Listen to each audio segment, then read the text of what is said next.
या बातमीचे प्रायोजक आहेत सुप्रसिद्ध हॉटेल बडे पीर, लक्ष्मी मार्केट, विजापूर वेस्ट आणि दुसरी शाखा जिंदाशहा मदार चौक, सोलापूर। राज्याचे माननीय मुख्यमंत्री यांनी दिनांक 10 डिसेंबर 2025 रोजी हिवाळी अधिवेशनात फोटोशूट ई चलन दंडावर 50% सूट देण्याची घोषणा केली होती। ही घोषणा राज्यातील सर्वसामान्य वाहन चालकांना दिलासा देण्यासाठी करण्यात आली होती। मात्र आजपर्यंत प्रत्यक्षात या निर्णयाची अंमलबजावणी झालेली नसल्याने वाहन चालकांमध्ये नाराजीचे वातावरण निर्माण झाले आहे। दरम्यान मार्च एंडच्या पार्श्वभूमीवर वाहतूक शाखेमार्फत ई चलन दंड वसुलीची विशेष मोहीम सुरू करण्यात आली आहे।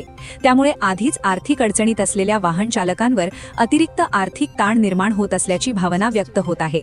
या पार्श्वभूमीवर वाहतूक संघटना संयुक्त महासंघाच्या वतीने संबंधित प्रशासनाला निवेदन देण्यात आले।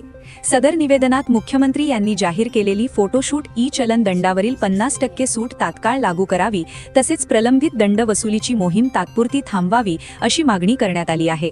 यावेळी संघटनेचे प्रदेश अध्यक्ष रियाज सय्यद यांच्यासह संघटनेचे पदाधिकारी व वाहन चालक मोठ्या संख्येने उपस्थित होते। ना कोणत्या पक्षाचा ना कोणत्या धर्माचा महासंघ, फक्त चालकांचा। आज दिनांक 4 मार्च 2026 माननीय जिल्हाधिकारी अभिजित पाटील साहेबांना आज निवेदन देण्यात आलेलं आहे। निवेदनाचा विषय जे आहे ते आपल्या सर्वांना माहीतच असेल की आपण जे प्रलंबित ई चलन विषयी जे मागील महिन्यात आणि त्याच्या खाली महिन्यात पण आपण आंदोलन केले होते, निवेदन दिले होते, त्याचीच दखल घेऊन माननीय मुख्यमंत्री साहेबांनी 10 डिसेंबर 2025 रोजी हिवाळी अधिवेशनात 50% अभय योजनेअंतर्गत प्रलंबित ई चलनामध्ये 50% सूट देण्याचं आश्वासन दिलं होतं आणि त्याचा अजून तरी कोणता जिया निघालेला नाही आणि त्याच्यावर कोणती अंमलबजावणी झालेली नाही।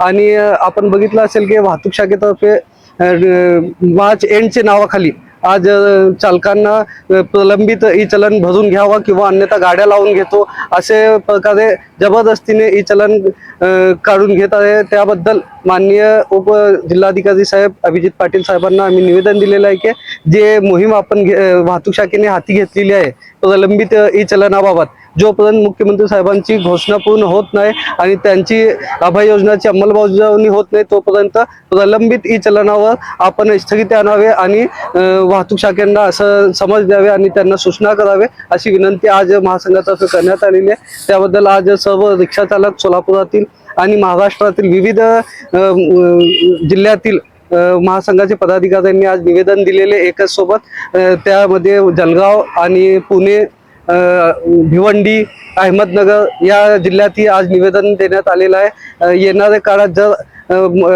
अभय योजना अंतर्गत ई चलन दंड माफ 50% सूट देण्यात आली नाही तर महासंघ एक मोठं आंदोलन करण्याची तयारीमध्ये आहे। जय हिंद, जय महाराष्ट्र, जय महासंघ। ताज्या घडामोडीसाठी पाहत रहा लोकराज्य न्यूज मराठी।